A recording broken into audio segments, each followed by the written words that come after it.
Hey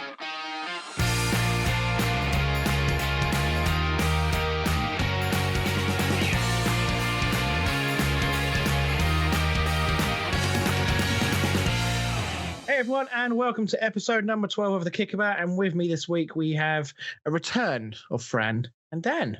Yay! Hi. How's Fran? Everything okay?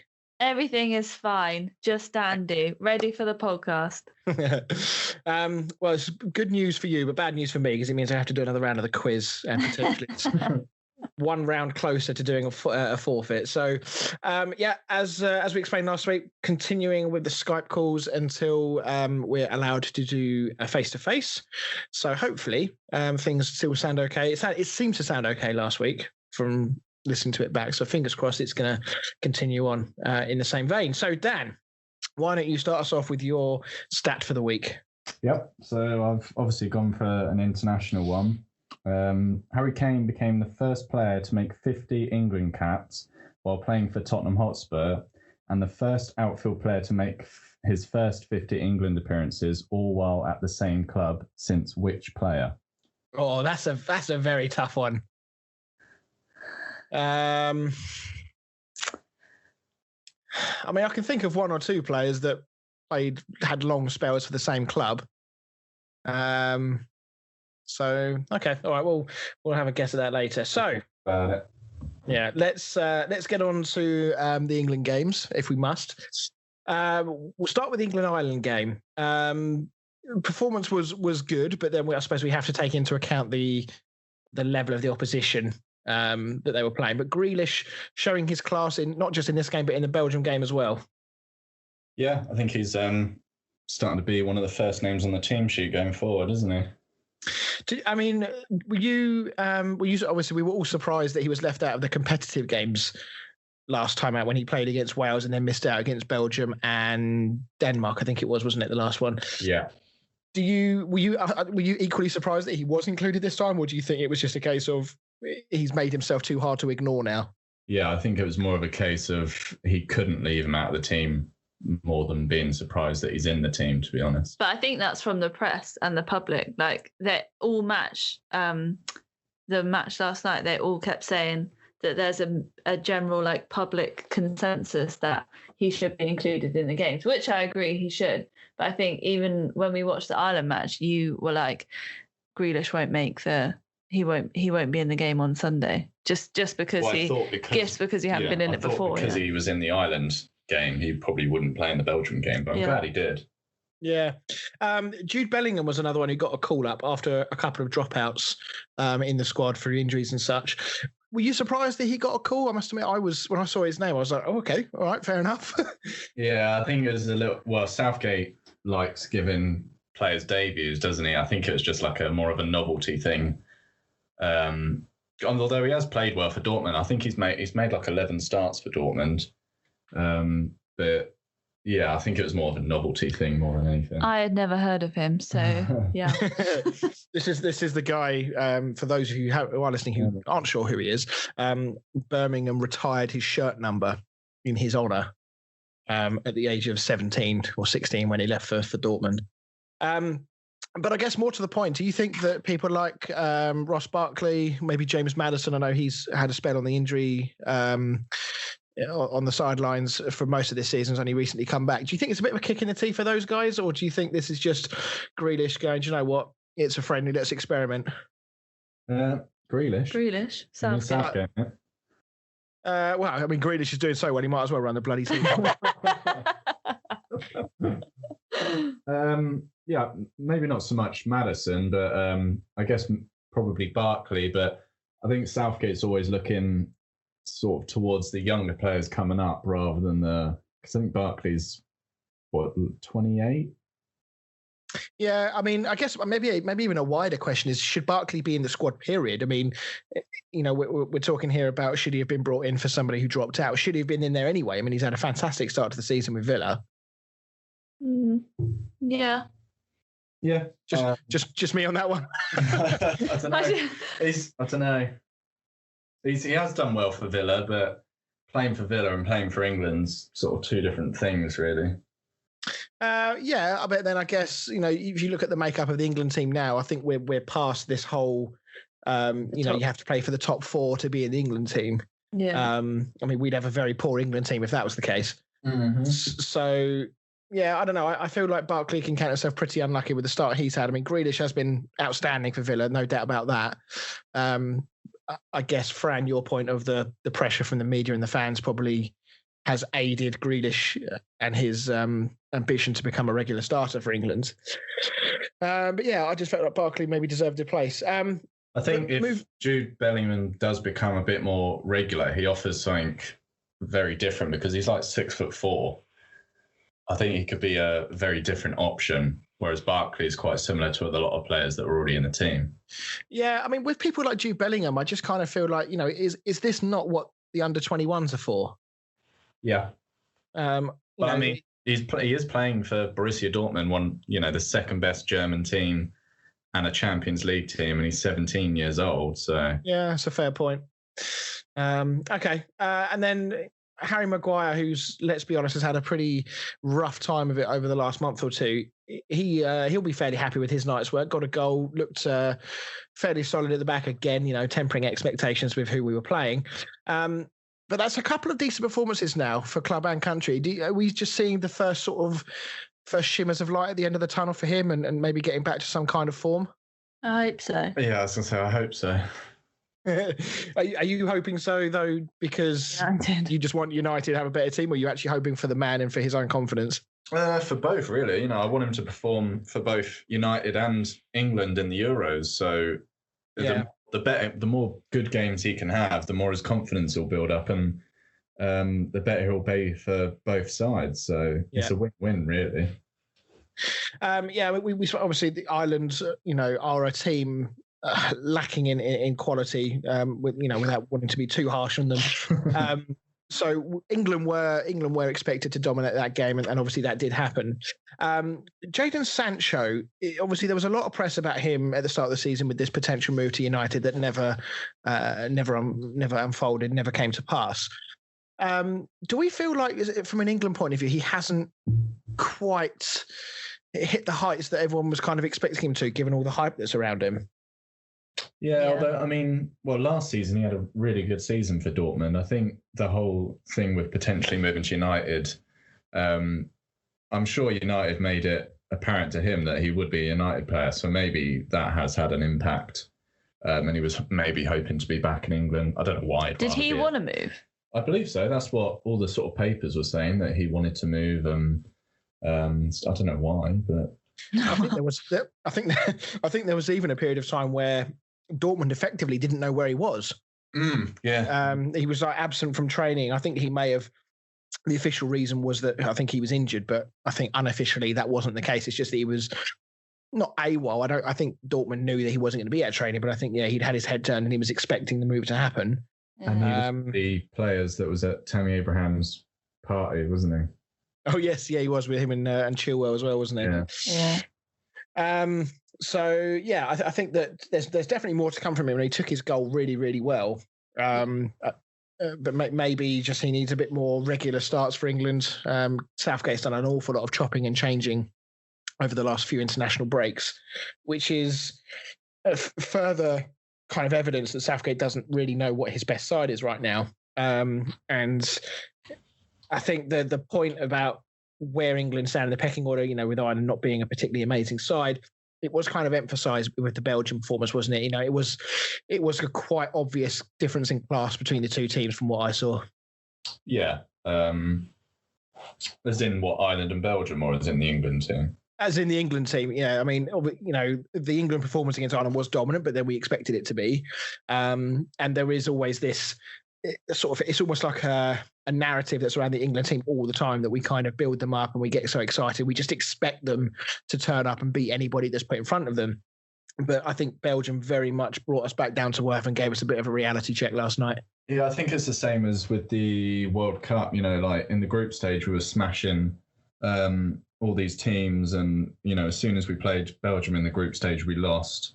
And it was a bit of a reality check. And then during the knockout stages, I mean, I'm not saying we had easy games, but we definitely had a much easier route than a lot of the other teams, and we didn't play a sort of hard team till we got to Croatia, and then we lost. So yeah, I mean, we lost 3 times in that World Cup and came 4th. So,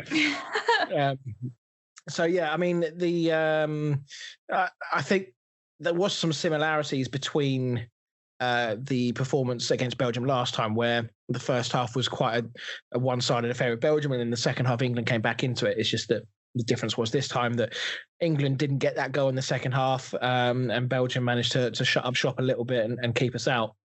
What overall, do you think there are positives to take from the England performances, or was it all a bit of not a downer, that's the wrong way to put it, because it wasn't a dreadful performance. But where are the positives for England out of that performance? Jack Grealish. Yeah, I think it shows we've got quite a lot of squad depth, to be honest.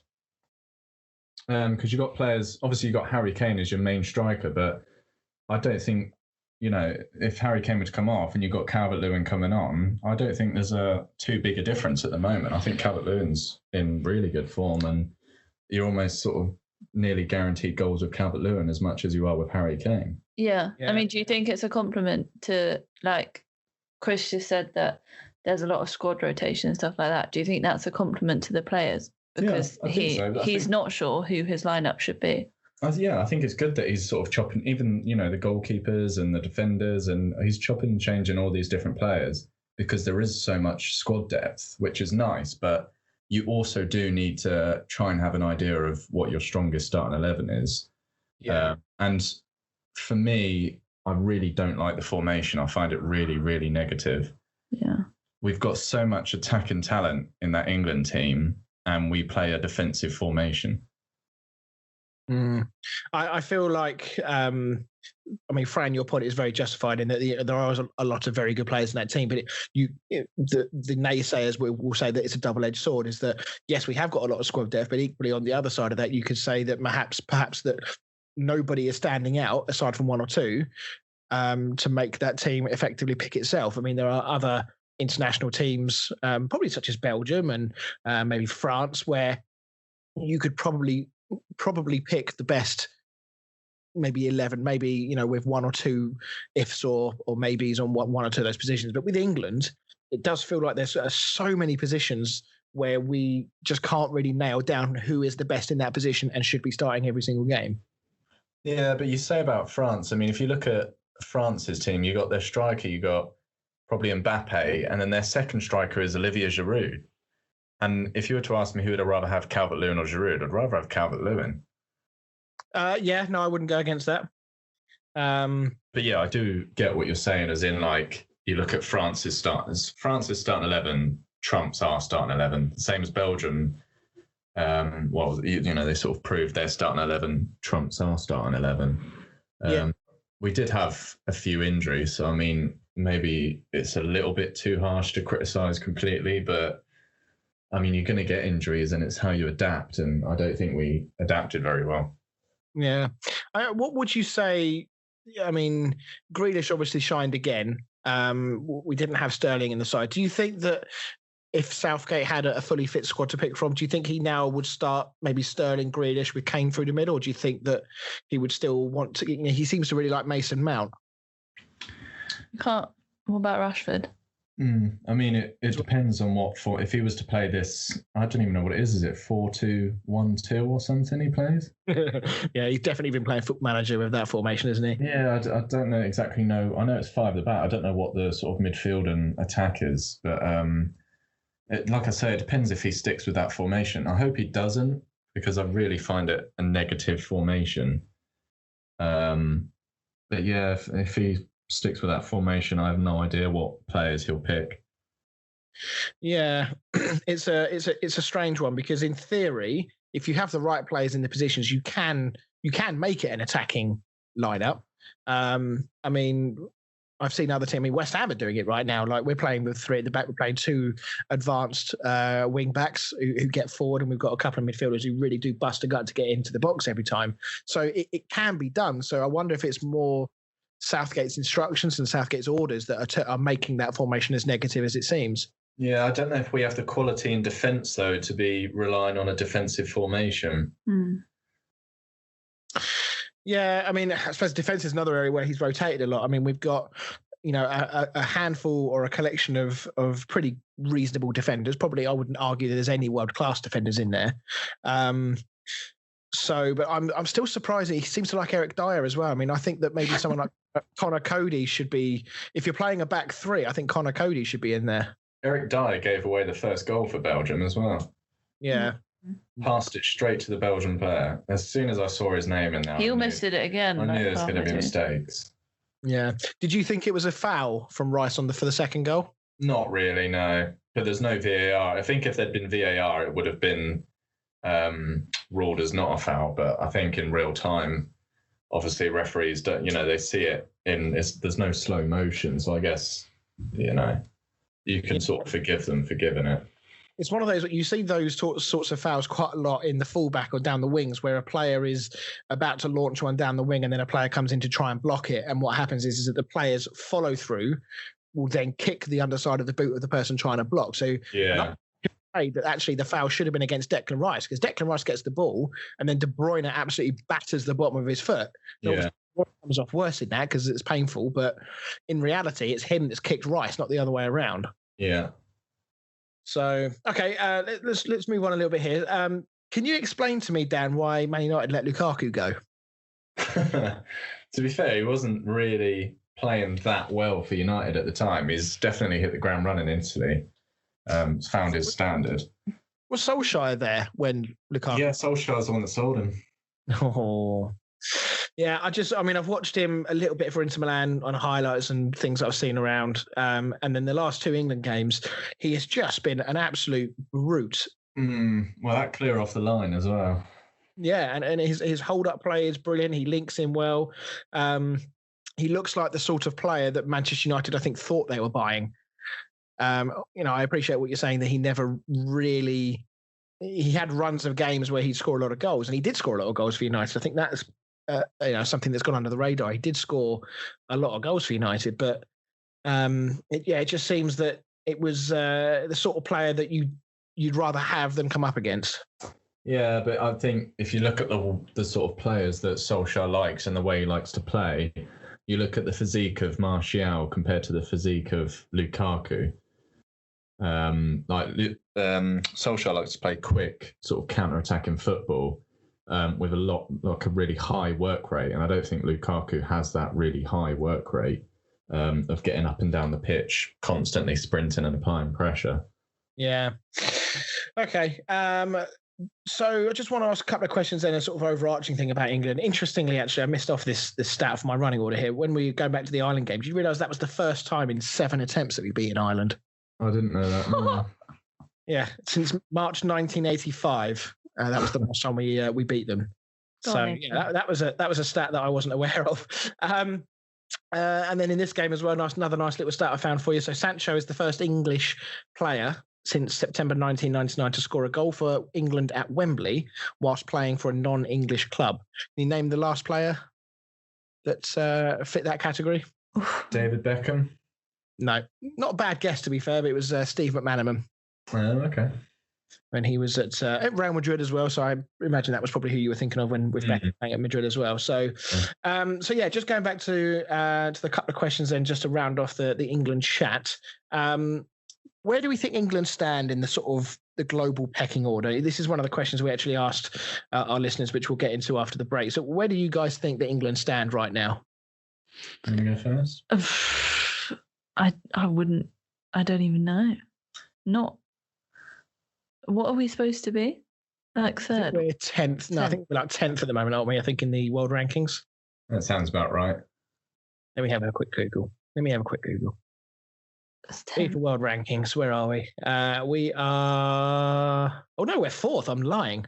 How on earth are we 4th? Exactly. Well, 4th in the World Cup, 4th in the world rankings. But we're above Portugal, Croatia, who got to the final in the World Cup. Yeah, I mean, Belgium are top, aren't they? And they came 3rd, so I don't know how they work out the world rankings. I think we have the players, we have awesome players, like especially attacking players. I think it's just the way they're put together, like the formation and who gets picked. But I think in terms of like the squad depth we have, the players, like why should we not be up there? Yeah, I think, to be honest, we should be aiming for the finals of the Euros. I think anything below that is disappointing.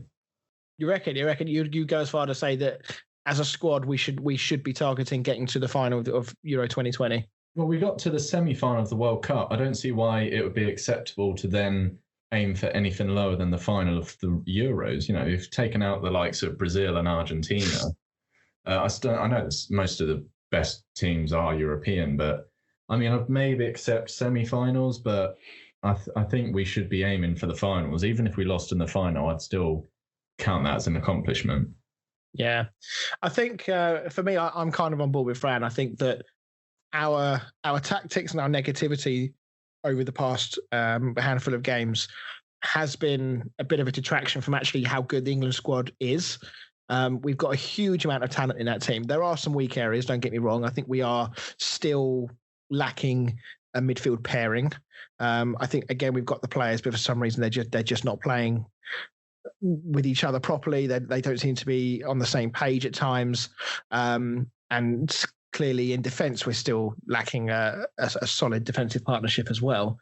But I do agree. I think that with the attacking talent we have, there have been other teams that have done really well in European football and major competitions that have been in the same situation as us, where the defences haven't been great, like Portugal at the last year. Was it the last Euros they won? It was, wasn't it? Yeah, they had like Jose Font.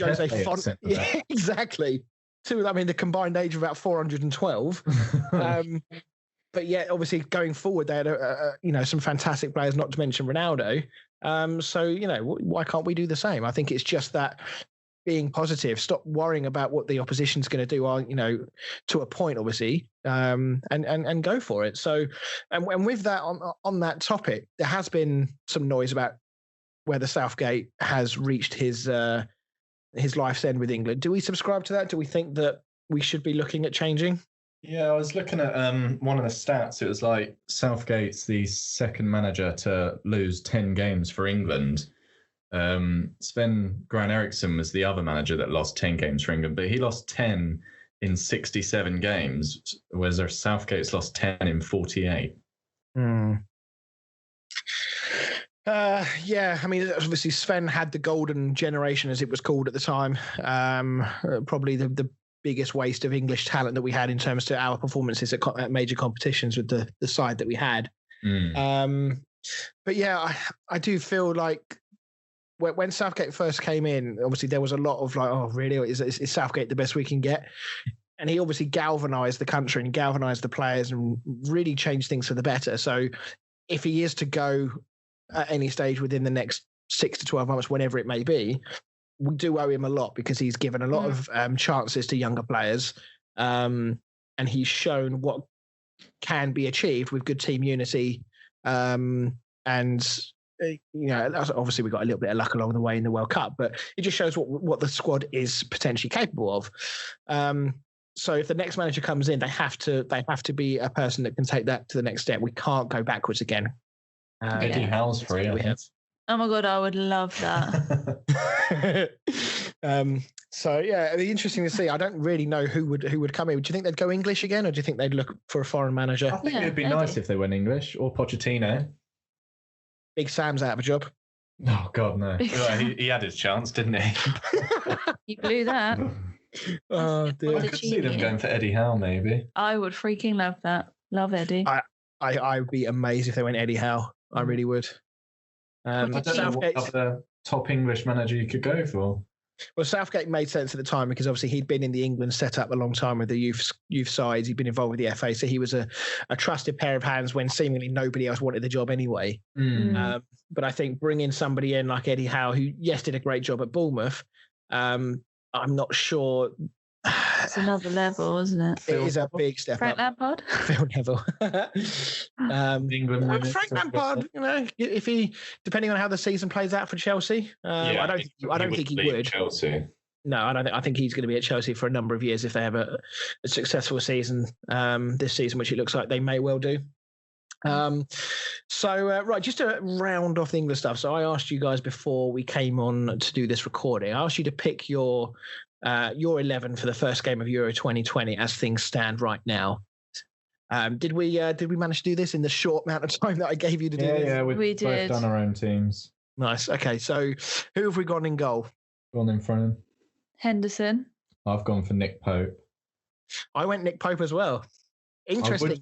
Nobody picked Pickford. No, I would like Henderson, but he's not playing enough games for United for me to justify picking him, to be honest.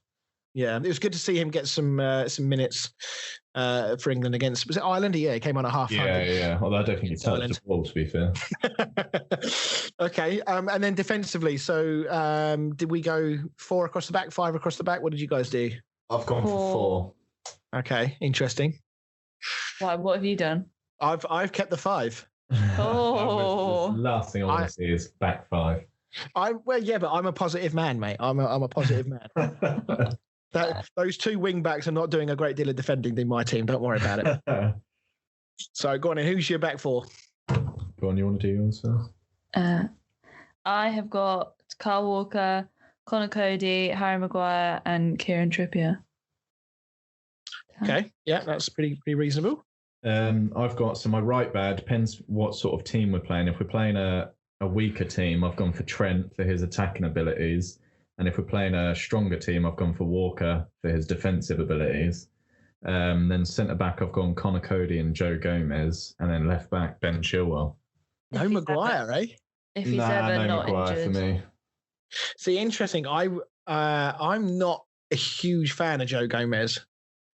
My back 3 would be I'd have Tyrone Mings, Connor Cody, and Harry Maguire. Now I know there's not a great deal of pace in there, but I feel like as a 3, I think they could build up a pretty solid defensive partnership. They all read the game well. Connor Cody plays in a 3, and I love Connor Cody's. I'd actually have Connor Cody as my England captain, frankly. Yeah. I think his talking, his organisation is incredible, and I think he could do a real good job for England in the Euros. And then if Mbappe comes up against your defence, though, you're buggered. Oh no, we're parking the bus, mate. We have 8 people.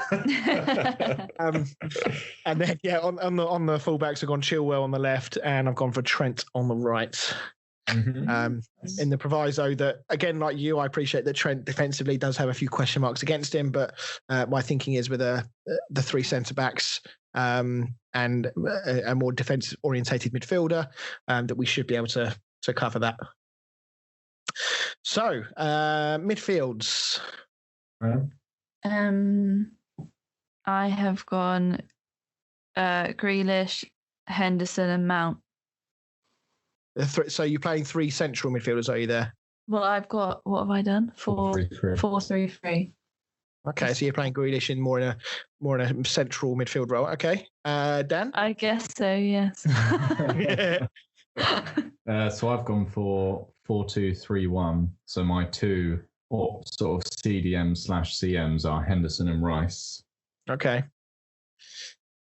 I'm not sold on, as much as I love Rice, I'm not sold on who should be his partner if Rice is going to be in that team. I think he should be. I think he's got the ability to be in there, but I'm not sure who would be his best partner. And I think that Henderson is the sort of player that Southgate won't drop.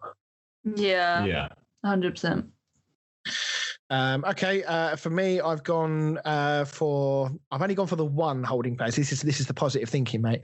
So I've gone for 1, and I've gone for Declan just to sit in front of that defence, with the proviso that the 2 in front, if required, could drop back in. And the 2 in front are, who did I have? I didn't write this down. This is stupid. One of them was Henderson. Because I feel like he's a little bit underrated going forward at times. I feel like his energy and positivity when given that license is actually underrated. I think he can be quite good going forward. Mm-hmm. And then I went for do you know what? Come back to me. Go on to your attackers. I'll find out who it was. Sterling, Rashford, and Harry Kane. That's yeah, and then I've gone for 3 sort of cams. I've got Sterling, Grealish, and Rashford, and then Harry Kane up top. Okay. Yeah. I think, to be fair, I think I did the same. I think I had Grealish in that in that role, with the proviso being that Henderson could potentially drop back in alongside Rice if we were under the cosh or we just needed to shore things up. And I'd give Grealish a fairly free role in almost like a number 10 position.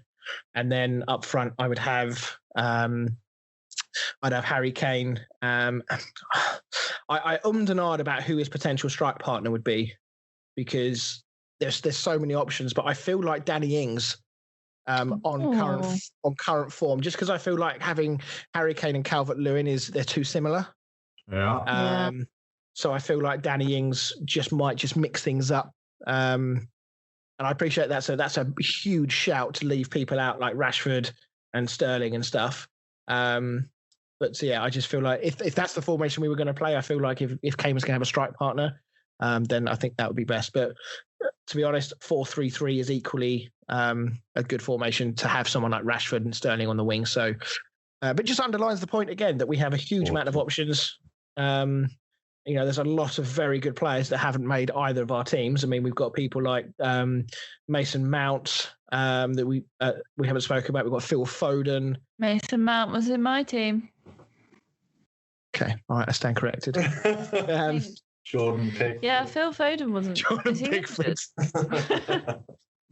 Or was he just not? Just not got picked. Just not picked. Yeah, he's not starting for Man City, I don't think. So. No, that's true.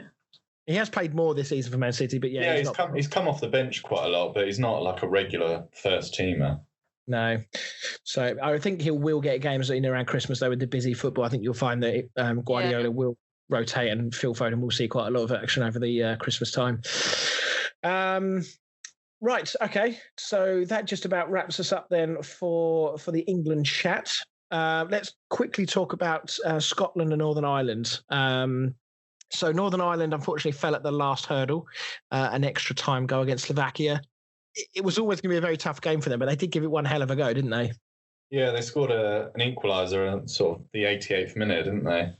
And I was hoping they could take it to penalties and there'd be 2 penalties, because I had the Northern Ireland game on my phone and then I had the Scotland game on my TV. I was hoping both penalty shootouts would be on at the same time, but Northern Ireland just fell short. Yeah, I mean, across the game, Northern Ireland's had I think they had like 16 shots in goal, but they only had 3 on target. So in the end, their sort of shot conversion was probably their undoing in the end. Yeah, yeah. And there's been a lot of talk as well about whether this is the end of a generation for Northern Ireland. They're a team that obviously qualified for Euro 2016, did very well. I think they got to the quarterfinals in that as well. Many players now potentially could be at the end of the road in terms of international career. You've got Sean Davis, who I think is like 36 now, I think. Johnny Evans isn't getting any younger. So this could be quite a tricky period in Northern Ireland now. If they lose players such as Sean Davis and Johnny Evans, do they have the players coming through to replace them and make another reasonable attempt to get into a major competition? Yeah, it's one of the sort of home nations that you don't really see many like Premier League youngsters coming through. Like you see like Welsh youngsters and Scottish youngsters and even the Republic of Ireland, but I don't see many like Northern Ireland youngsters coming through in the Premier League. No. And then Scotland, on the other hand, they've made it. It's their first major tournament since Euro 96, would you believe? Excuse me. So fantastic result for them. Had to rely on penalties to do it against Serbia. Now, just to put this in perspective, this is a Serbia team that contains Alexander Mitrovic, Dusan Tadic, Luka Jovic. This is not they're not mugs, these Serbian lot. So this is one hell of a result for Scotland. Yeah, and they they nearly sort of blew it at the end, didn't they? Obviously at the end of the 90 minutes when Serbia equalised. I thought it was going to go the opposite way, but their penalties really good as well. Really good penalties. Yeah, it's when a team scores that late on, it sometimes can be such a deflating moment for the team that's conceded that you just feel like it's inevitable that Serbia would then go on and win that. Well, they were holding on in extra time. I mean, Serbia were all over them. Yeah. This means obviously that Scotland join England in Group D in the Euro 2020s, along with Croatia and Czech Republic. I mean, it's one thing to get to the Euros. Obviously, this group is going to be very tough to get out of. Can we see Scotland maybe sneaking out of this group on the assumption that England do as well? As long as England do, then potentially. I think it's a big ask for Scotland. I mean, just qualifying, I think that's celebration enough, isn't it? Enough for them. I think but you could say the same about Wales, really. I know they had Gareth Bale in their team, but I mean, they got a lot further than most people would have thought they would, and they even beat Belgium. So, yeah, I think. And the same. Sorry, I interrupt you again. The same with Iceland knocking out England. So I don't think you can ever really say no. Yeah, it's tournament football, isn't it? Anything can happen. Yeah. And I think going back to Wales, there, I think is it Vincent Kompany? I think it was the guy that got turned. I think he's still trying to find his ankles after Al Robson turned him inside out in the 18-yard box.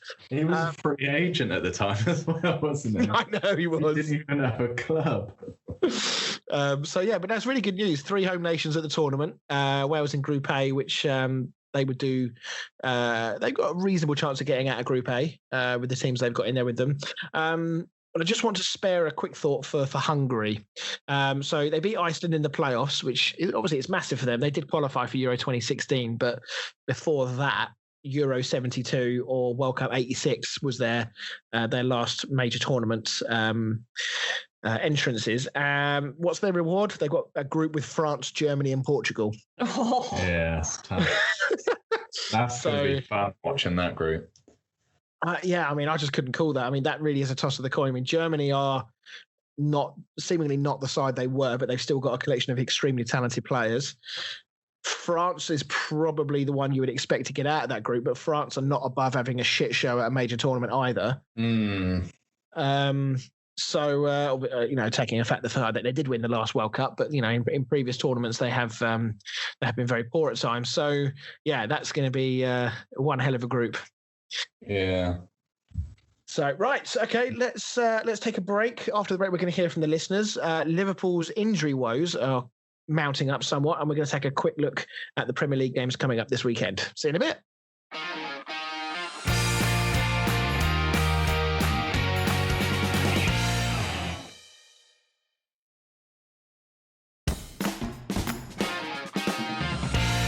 Hey everyone, and welcome back to the podcast with me, Dan and Fran. And we're going to first of all go to the listeners. So, Fran, what are the listeners saying this week? So, Peter Surgood says, for me, England is all about Jack Grealish this week. He is everything we need. We need to build around him. Pickford just hasn't got it anymore, international and club level. Saka impressed me and looks promising. In terms of placement in rankings, I see us top 10. We don't have the solid status as contenders in my eyes yet. A question for you three. If you could take one prospect and one end of career player to cap England, who would they be and why? So, Chris, we'll go to you first. Okay, all right. Well, we'll start with that question first. So, if I was to take one youngster, so to put perspective on this, so we've decided we've talked about this in terms of how we answer it. We've decided that if we're going to pick an England starting 11 like we did earlier, and we had to pick one youngster who's starting their career and one England player that's maybe finishing their career, who would we pick? So I've got Phil Foden. I think that in years to come, I think he's going to be a really big player for England, and potentially an answer to that central midfield issue that we were talking about, finding a pairing that works. And then end of career player, I would probably go for Jamie Vardy. I think that he is obviously coming to the end of his career. He's retired from England. But probably by the nature of the fact that he only got to the Premier League at 27, 28, he's not really had that long run with England that perhaps his ability and form over the last few years has deserved. And he clearly can still offer something, top scorer in the Premier League last season, and still bang them in this year. So Phil Foden and Jamie Vardy for me. Why did he get to the Premier League so late? Because he was playing in non-league. He didn't get spotted until quite late. It's very rare you hear stories like that. I think the last person I remember was Ian Wright years and years ago. He was about the same. He didn't play for Arsenal, make his debut for them until he was about 25, 26. There you go, Dan. Still got time. I don't think he went from Way Valley to Arsenal. Could happen. If you do, mate, just remember who your friends are. That's all I'm saying. Yeah, I'll be sat on Match of the Day instead of the Kickabout podcast. Dan, Go on, Fran, you Well, I don't really have reasons as such. It's just players I know. So I would probably go with Chris on Phil Foden. And as my end of what's it called player, I would say Wayne Rooney, purely because I think it's a good show. Of his England past. Yeah, he's another player that you always get the feeling with him that he never really, despite the fact he's England's record goal scorer, I always feel like perhaps he never really did it for England in the way that he should have done with his, his ability should have done. Yeah. Yeah, I mean, he's still top goal scorer for England there. I don't know. I mean, he was obviously part of a generation of England teams where things really didn't work out particularly well in major tournaments anyway, for one reason or another. So perhaps that had an effect on it. But yeah, I always felt like he didn't quite reach the heights for England that he did it on occasions for United. Yeah, well, yeah, he didn't score many goals in sort of the major tournaments, did he? That he was sort of expected to bring. Yeah, so mine, maybe slightly biased, but I would go for Greenwood because I think if he realises his potential and if he stops, I don't know how to say it, but faffing about off the pitch. I don't want to swear, to be honest. If he stops being an idiot off the pitch, I think he could become a world-class striker, especially for England. I do think he could sort of be Harry Kane's replacement. And for my senior player that's coming towards the end of their career, I would pick, probably a bit controversial, but I'd go for Joe Hart. Big Joe Hart. What a shout that is. Prime Joe Hart. I think he was, one of the best goalkeepers we've had since sort of David Seaman. And yeah, I think we are sort of crying out for a leader / goalkeeper at the moment. Anyone but Pickford at the moment. Yeah, I don't think out of the three of them, none of them, like just those sort of videos of Joe Hart screaming at the ball boy for the ball back. And I'd love that sort of passion back. And yeah, I think Joe Hart. Joe Hart strikes me as sort of one of my biggest bugbears with international football is when you compare it to, say, rugby. When the camera goes down the line when they're singing the national anthem, it really, I don't know why, it just really grinds my gears that they just don't fucking sing it properly. They're just Chris, I agree. I literally get infuriated when they're not singing. Horrendous. Put that passion in. It's funny now that there's no fans because you can hear how toned down all the players are. Someone was atrocious last night. Oh my life. But then you compare it to like rugby and like they're singing like they're about to like storm the German front line in World War II. Yeah. Like they're singing it like it's their last day on this planet. Yeah, that sort of passion in the team wins us trophies at tournaments, I'm telling you. Yeah. Amen. So, right. Back to the actual comment. So he said, England's all about Jack Grealish this week. He is everything we need, and we need to build around him. I don't necessarily disagree with that. I think Jack Grealish has shown what a good player he can be. I'll be honest, I was one of his doubters not so long ago. I never thought that he would reach that level. But he certainly proved me wrong so far this season for club and country. So, yeah, it would just be very interesting to see whether these performances, whether all the media hype around him has been enough for Southgate to potentially keep him in the side when people like Rashford and Sterling and all that come back. Mm-hmm. I'd like him to be in the side. I mean, he's like the Premier League's most fouled player, so that sort of goes to show something about him that he's constantly getting taken out because he's obviously constantly on the ball. And he's such a different player when he's on the ball. He is so calm, he's so collected, and when he wants to, he's actually deceptively fast as well with the ball. He really does dribble the ball fast and manages to just glide past people like they're not there at times. He's fun to watch as well. Yeah, he is. I've got a lot of time for his how he wears his shin pads as well. I can't noticed. For some, have you really? You don't notice that he wears his shin pads down near his ankles? I've not been looking at his legs, mate. Oh, mate, they're a thing of beauty. I just think for somebody that gets fouled as much as he does, if it were me, if I was getting kicked as much as he was, I'd turn up looking like a fucking NFL player every week. Whereas he continues to wear his shin pads down near his ankles. I think that takes bollocks. So no, I'm all about it. Keep Jack Grealish in the side for as long as possible, and let's see what we can do with him in that side on a regular basis. Yeah, I agree. Pickford just hasn't got it anymore, international and club level. I mean, I think we're all in agreement here on that one. Yeah. I wouldn't disagree with him. A concise yes sorts that one out. Saka impressed me. Looks promising. Yeah, I've so from what I've seen of him, he looked nervy at times when he played against, I think it was Wales, was his first game. But I don't actually think he's a left back for Arsenal, is he? Am I right in saying that, Dan? I think he's more of a wing back at worst, and maybe even a left-sided winger at best. Yeah, I think he comes on at the wing because I think they usually play Reece Nelson as like their left back. But I think it's with Arteta seems to sort of play his kids here, there, and everywhere, really, which isn't a bad thing. It's good to have like the versatility in a player. Yeah, no, absolutely. You look at someone like Ashley Young, who's converted from a winger to a fullback. I appreciate that's because end of career, not at the start of it. But as you say, good to have another option at left back because outside of Chilwell, we're having to resort to playing right backs at left back. So yeah. Well, although a good option to have. They were saying about Cresswell, weren't they? Surprising that Cresswell's not been called up. Yeah, it's funny. That's a funny one because reading on the West Ham fan boards, especially last season, Cresswell was ridiculed, and he was a position on the pitch that was being touted as one that we absolutely needed to replace, and that he just wasn't up to it anymore. And then this season, he's really found some form. He looks a lot better as a third centre back, so left side is of a 3 rather than an out-and-out fullback. And despite that, he's still getting forward and providing assists and creating a lot of chances. I don't think any fullback in the Premier League has created as many chances as he has this season. So, if his form continues, I don't see why he can't be in the squad. I certainly wouldn't put him ahead of Chilwell right now.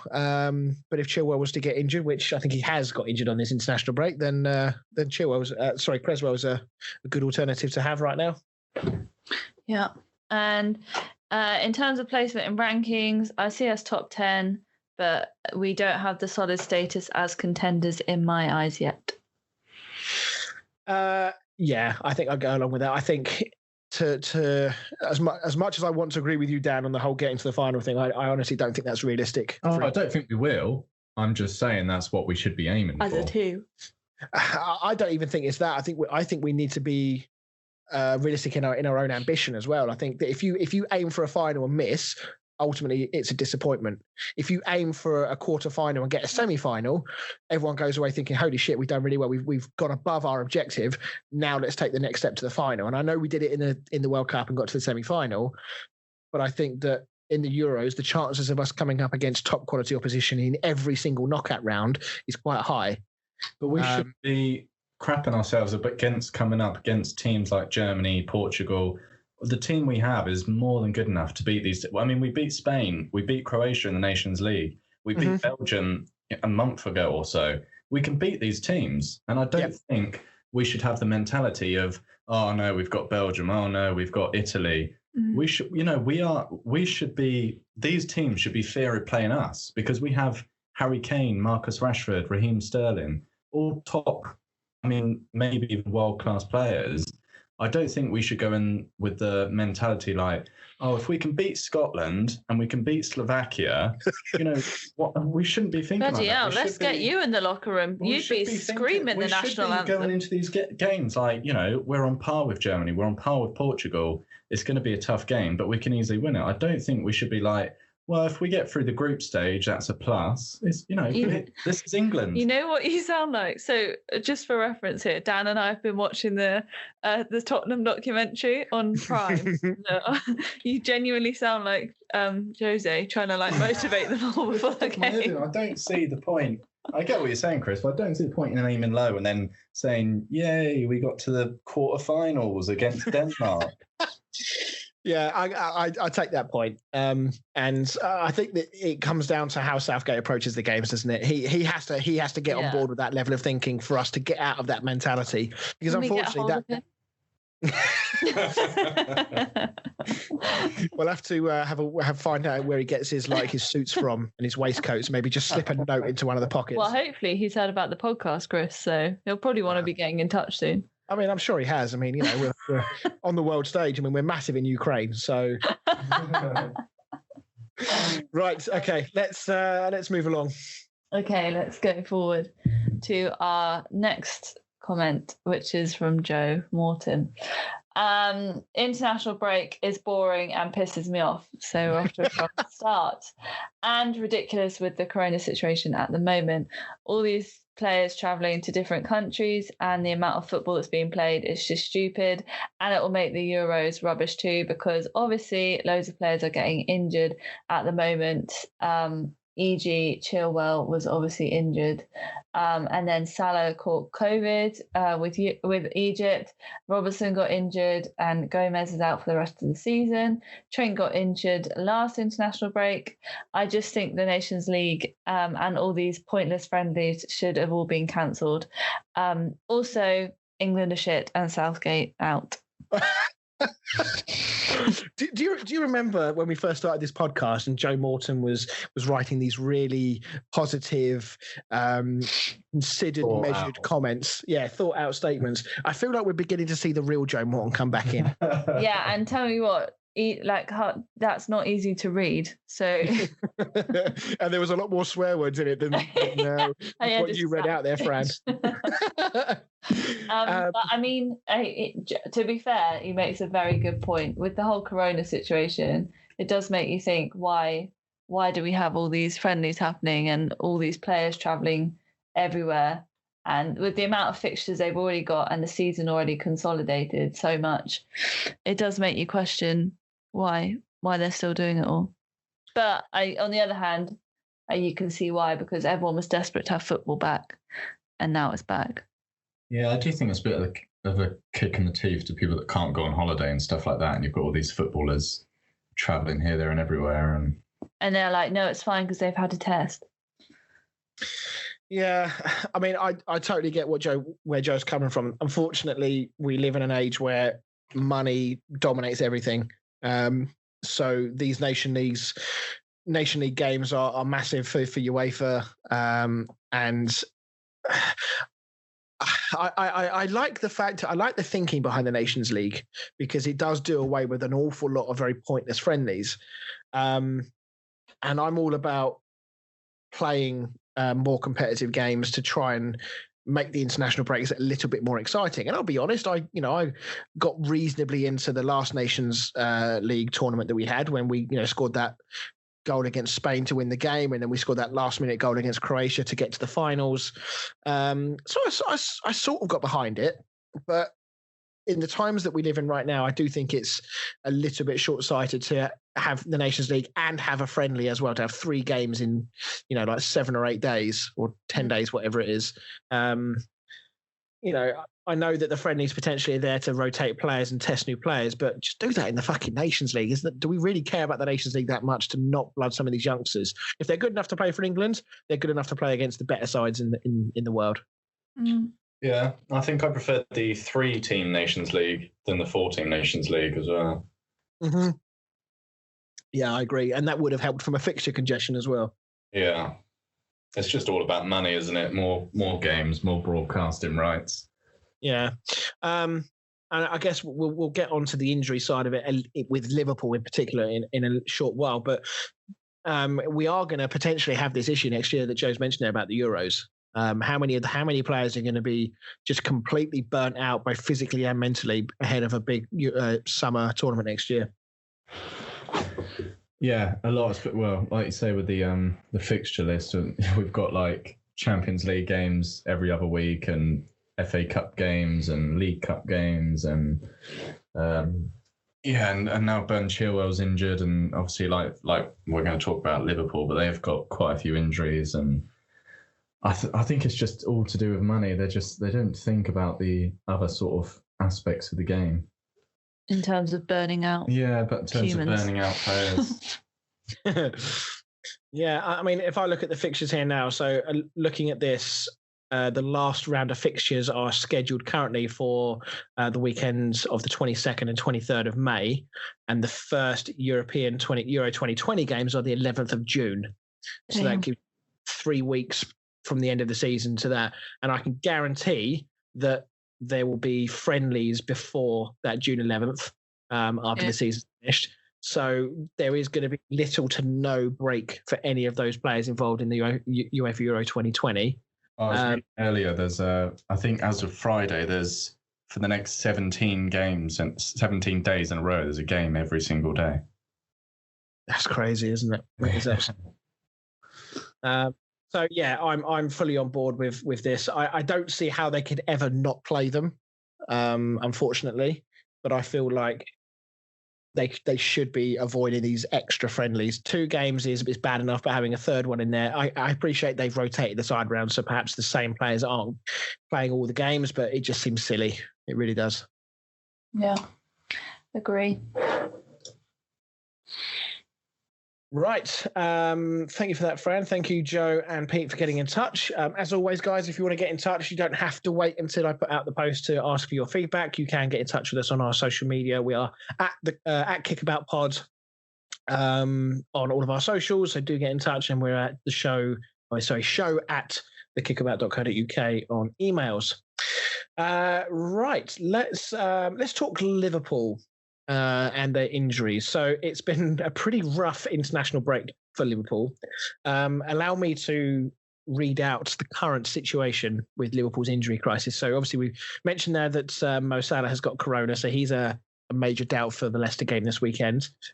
Joe Gomez has had surgery on an injury that he picked up in England training, and it sounds like there's a very good chance that he may not play again this season. So he's obviously shelved along with Virgil van Dijk. Andy Robertson, he had a hamstring problem, didn't play against Slovakia. Don't know the severity on that. They already don't have Trent from the last international break. They've got Oxlade-Chamberlain, who's forever on the injury bench, in fairness. And there's no guarantees on the fitness of Thiago or Fabinho. And Henderson pulled up yesterday with a hamstring problem and had to be substituted at half-time. So it's like the whole team, isn't it? Yeah, I mean, obviously, I appreciate that the Virgil van Dijk one, out of all of that lot, is probably the one that you would have to discount, because that's not as a result of a muscular injury. That's a result of being assaulted by an opponent. But there is a trend beginning, and Liverpool are getting a lot of the flack or a lot of the media coverage, rather, because they're Liverpool and they're the title contenders, etc. But there's other teams in the league that are experiencing a lot of injuries as well. So do we think that not enough is being made of things like the extra subs and the bigger match day squads? I don't know. I wasn't really. I'm kind of glad that they went back down to 3 subs, to be honest. Although a lot of the teams that voted against 5 subs are now saying that they wish they voted for it. So. West Ham is one of them as well. So yeah, I don't know. Maybe the 5 subs would have been better, but a lot of them are. I don't know if it's all down to like the games and stuff. I mean, I don't actually know how Joe Gomez got. I know it was during training, but was it like he pulled something, or was he tackled, or? Yeah, I'm not entirely sure. As far as I know, it's another ACL type injury or a knee tendon injury. I'm not sure on whether it was from a tackle such as the one that Van Dijk had, or whether it was, a twist or something like that happened. But either way, I mean, what must Jurgen Klopp be thinking right now? I mean, he effectively, his first choice back line is now completely unavailable. 2 of them probably not for the rest of the season. Is the fixture list like really, really overrun compared to last year? Because like managers and that complain every year that the fixture list is mental, especially when they got like Champions League and all that sort of stuff. So is there like a massive, massive difference? It's squeezed in a lot more because obviously it started September, whereas usually it would have started like June, August time. Yeah. So usually second week of August, I think. Yeah. So they're already just like a month behind. A few weeks they've pushed in a couple extra games. Yeah, and it's obviously got to try and finish early as well because they've got the Euros coming up in the summer, next summer. Yeah, I can't remember what I was going to say. Actually. Yeah, with the injury, unfortunately, that's kind of. I know, obviously, it sucks that all those injuries and the entire back line. But unfortunately, that's part and parcel of the game sometimes. Would you be saying that if this was United? Yeah, if it was United, it's part and parcel. I was just thinking about the Tottenham documentary where they lost Son, Harry Kane, Sissoko. They lost loads of players for injury. Yeah. Unfortunately, that's the whole part of having a big squad depth. Yeah, and that's important to know as well, is that football has been piled in fixtures wise for some time. And the argument about a Christmas or a winter break has long been talked about in the Premier League, where they sort of did implement one last year, but it was a bit of a middle ground. Because I don't know about you guys, but I love football over Christmas and New Year. It's like it's an attraction of the Premier League, that Boxing Day, when you're scoffing your face on all the leftovers from Christmas and you get to watch a game on Boxing Day. Yeah, I enjoy it, and I think that's having all these games. It sort of forces managers to use some of the players that aren't getting as much game time, which I think is good. If there was a week or 2 weeks between each game, you'd just see the same starting 11s every single game. Yeah. Especially in Liverpool's case, it'd just be Salah, Mane and Firmino up front every single game. Whereas when you have a piled fixture list, you get to see like the Diego Jota, the Shaqiri coming in to give the other players a rest. And those players need that for the game time. Mm.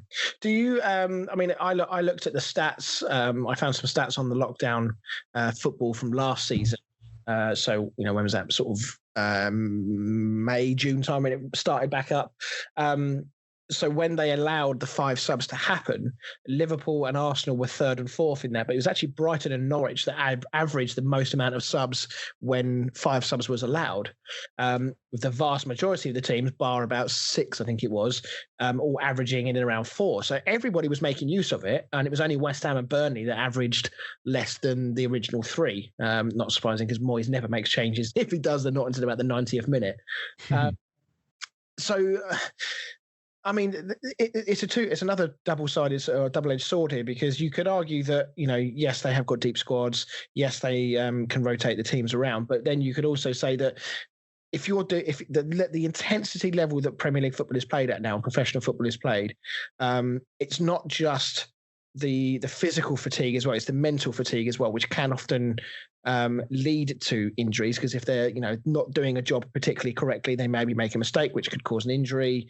They're in and out of the gym every day. They live in these regimented lifestyles. They're in these bubbles. They're flying around the world.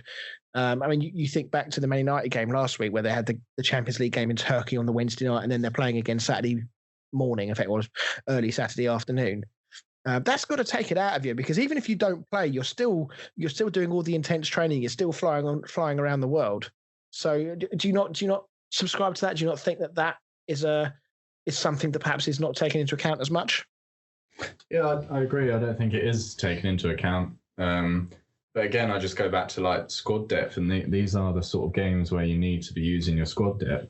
Unfortunately, a team like Man United, we're absolutely crap at the moment. So Ollie doesn't trust any of his bench, and therefore he wants to play the same starting 11 every single game. Well, Mourinho's made it very clear that he'll be playing the same starting 11. Yeah, but that's the whole point of putting players in and building up your squad there. Yeah, for sure. And it's not. How must the players feel on the bench when they're being told that they don't want to be used? Yeah. Well, penny for Van der Beek's thoughts. Exactly. So in that case, do you buy into the whole? One of the arguments is that we've got a big squad, you should rotate better. Do you buy into that argument? Do you think that's valid? Sorry, repeat that. Sorry, I was just saying. One of the arguments that people have when we talk about the fixture congestion is that they'll say, well, you've got a big squad, so use it. Rotate your team better. Do you think that's a valid point? Yeah, I think so. I do understand, obviously, every team wants to use their best 11 every single game. Yeah, of course, especially when in the Premier League, because I think it's a lot easier for teams like PSG to rotate their teams because they're playing, I don't want to be disrespectful, but much weaker sides. Whereas in the Premier League, it's a farmers. Yeah. But in the Premier League, it's a lot harder to rotate your team because anybody can beat anybody. So I do understand it from that point of view, but I do think that that's the whole point of having a big squad of 25 players or whatever they have. Yeah, there is a part of me sometimes, I'm not saying all the time, but there is a part of me that does think that managers often will find excuses to deflect from the true cause of their defeat. If their team has been shit or they've made a mistake, it's an easy thing to deflect the interview onto. I mean, you look at Solskjaer at the weekend, or last weekend, sorry, when they won, you felt like, actually, hang on a minute, you're saying on one hand that your players were in Turkey on Wednesday night and they've had to play Saturday morning and you're making a big song and dance about how that's bad. Well, actually, could you not spin that and say that's a really good thing that your players have actually managed to put out what was actually a very good performance, having had that short recovery time? Yeah, and if anything, they should have performed better in the Istanbul game than they did in the Everton game. Yeah, so it's both sides of the argument are going to have validity here, and there's going to be no right answer. And ultimately, the games need to be played. All the teams signed up for it at the start of the season. They were all given information on start and end days of the season. I think general consensus is that international games there's too many of them. They're trying to cram too many in. Maybe League Cup could have taken a year off for the Premier League. But it's happening, so people need to get on board with it, unfortunately. Yeah, I mean, obviously, you're going to moan when you've lost your entire back four, but yeah, it's part. It's not a great time for Klopp, is it? No, if United lost their entire back four, I mean, we'll probably be stronger, but. So anyway, let's move on then. I just want to cover a couple of the games in the Premier League this weekend. While we're on the subject of. While we're on the subject of Liverpool, let's start with them. So Liverpool against Leicester this weekend. We've spoken about Liverpool and their injury issues at the moment.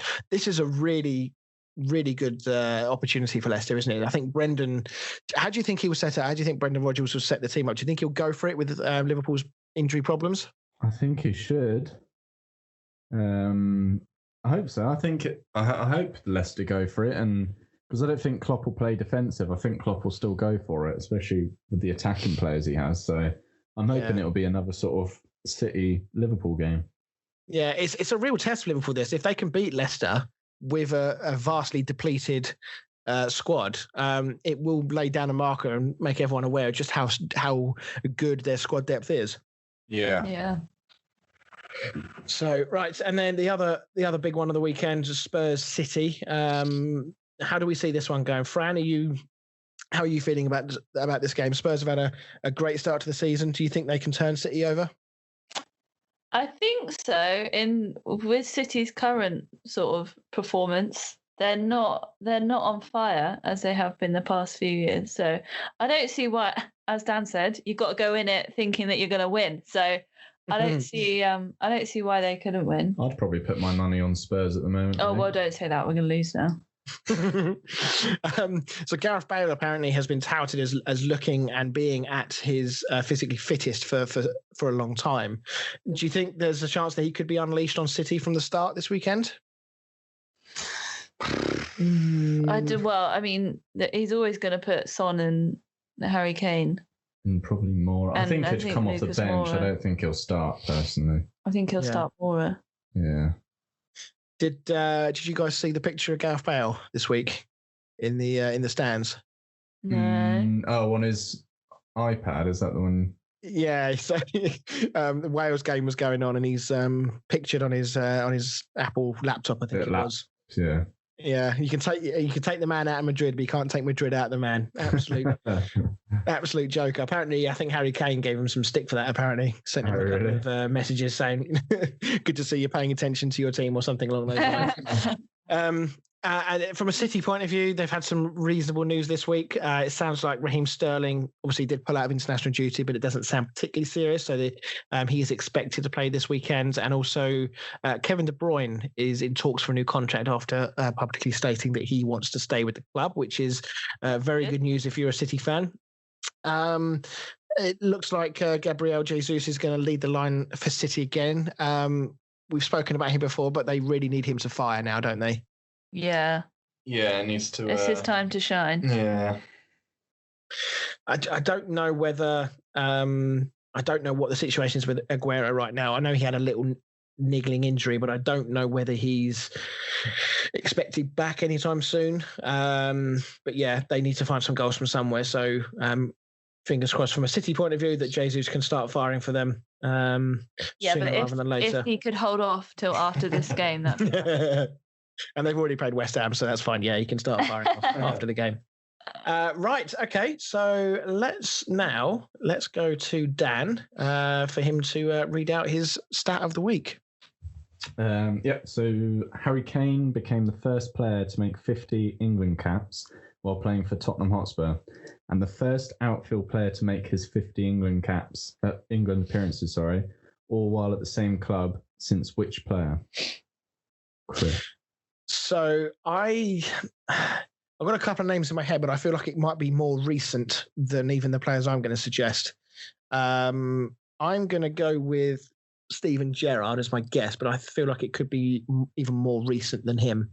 You're in roughly the right sort of time zone. Lampard? No, close. keep going. Am I in the right position? No, but you're at the right club. What, as Lampard? Yeah. Yeah. John Terry? Yeah, that's the one. Yeah. So, yeah, I think there aren't many now, certainly even less nowadays, of players who've sort of been one club men. And John Lampard obviously started at West Ham, but he played the vast majority of his career at Chelsea. And Gerrard and John Terry obviously played for one club. So, yeah, I didn't think it could be anybody else other than those guys. Right.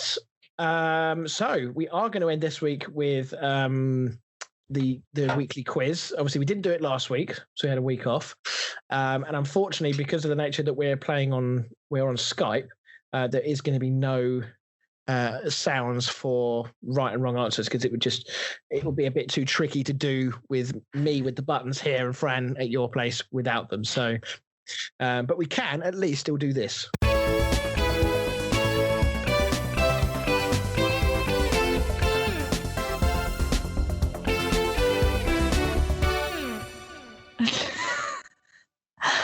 We can't hear anything. Did you not hear that?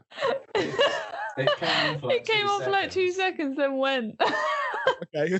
I better check the recording back afterwards. I'll manually edit it in. It's fine. Okay. All right. Well, welcome back to Football with Fran. Apologies we missed this last week, everyone. It could be kind of tricky this week, the questions, but we'll just roll with it. So it's all World Cup questions this week. So testing your knowledge a bit. To write stuff down. Well, I'm not with you, so I'm just going to have to trust that you're not Googling it. Well, with the loudness of my keyboard, you'll hear me if I'm typing something. Okay. So, I will just ask the question, and then I'll basically just get you both to answer it. Okay. All right. So, number one, there have been 2 World Cup trophies. What was the name of the first? What do you mean, what was the name? What was the name of the first trophy? There have been 2 trophies. What was the name of the first one? I must admit, I thought there was one. I thought there was only one, so I'm going to have to use that one. You've got none. I literally have no idea what you're talking about. You not heard the... It'd be hard. There's an England song. It might be 3 lines where the name is actually in the song. Is it Jules Remain? Chris smashed it. Well done. Yes. I didn't know they named the trophies. Wow. You learn something new every day, don't you? This is why we do the quiz, Daniel. This is going to go well for me if there's more questions like that. Chris, well done. I hope you're having a party at home. So, Dan, you've heard the 3 lines song, right? Yeah. So the line in it is 3 lines on a shirt, Jules Rimet still gleaming, 30 years of hurt. Jules Rimet is the name of the trophy. Oh, I thought Jules Remain still gleaming as in like the old Queen's crown. Well, I mean, I guess it's gold, isn't it? It's a jewel. So I suppose you're on the right lines roughly. I don't know why the Queen's jewels would be in an England, but because she's English. She's the pinnacle of England. Technically, she's German. Wow. The pinnacle. All right. Okay. Question 2. Which country won the first ever World Cup in 1930? I know that one. Yeah, I know that one as well. Uruguay. Uruguay, yeah. Yeah. Well done. Well done. Chris is still ahead though. Question 3. Which country has won the most World Cups? Ooh. Should I write it down? Otherwise, it looks like I might just. Copy. Yeah, that's fine. Yeah. Okay, well, I'll always get Chris to answer first. That'll be easier. Okay. Chris? I'm going to go with Brazil. Okay. I've written Brazil as well. Have you? You have. Correct. Both of you. Okay, question 4. 3 countries have won the World Cup twice. Can you name them? What, just twice or more than twice? My question is 3 countries have won the World Cup twice. Can you name them? I suggest it's probably twice. Just 2 times. Just twice, I guess, yeah. Oh, okay. All right. I guess. I will go with. I'm gonna take a stab and suggest that. No, I'll go with you guys and say it's twice and twice only.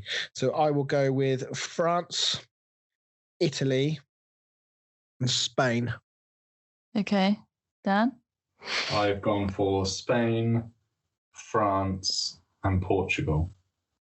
Okay, well, you both get 1 point because you both got France. Okay. The others are Argentina and Uruguay. I was going to say Uruguay. I thought it was them, but trust your instincts.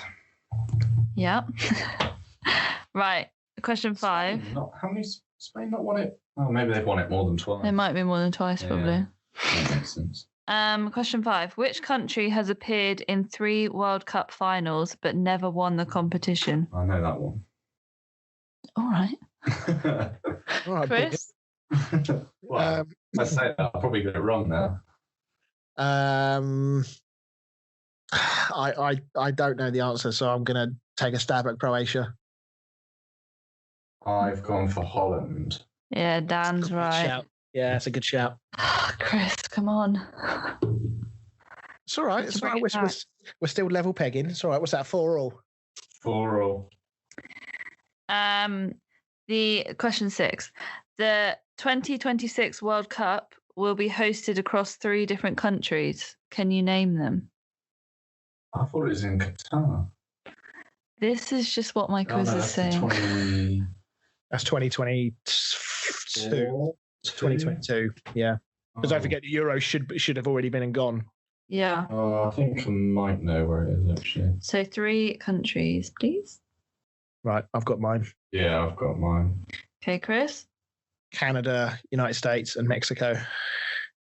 And I've gone for USA, Canada, and Mexico. Yeah, you're both right. Excellent. Well done. Close game, this. Close game. Yeah, I had to think about that one then. I wasn't sure. Question 7. In which World Cup did the infamous Hand of God goal happen? Oh, motherfucker. No clue. I need to count back. Okay, I think I know which one it is. I think. You probably beat me on this one. I don't know. I'm just guessing. It's one of 2, so I'm going to take a stab at 1986. Oh, God, I'm miles out. What have you said? What did you bet? 1970. Bloody hell, Maradona's not that old. I didn't know. I didn't have a clue. Can confirm. Chris smashed it. Well done. Yeah. Mexico, 1986. Okay, and last one. This is such a big question for me. Is 2 English players have won the World Cup Golden Boot. Who are they? I think I know this. Get in. I think I know it. I think I only know one, to be fair. Maybe that one too. Okay, Chris? So Harry Kane's the obvious one. Yeah. I think the other one was Gary Lineker. Dan? Yeah, I've gone for the same answers. Harry Kane and Gary. Yeah, you're both right. Chris, well done. Shit's happening. Why haven't I got a button for this? I know. So what's their overall score now then? Oh, overall. I've lost count. Is that 5-4? 5-3? It wasn't it 6-3? Oh God. You need to listen to 2 weeks ago. There's less. You should be writing this. I know. I need to write it down. There's less of a deficit now between you both. Let's put it that way. It's come to the head. But... Okay. Yeah, Maybe I feel like where as well.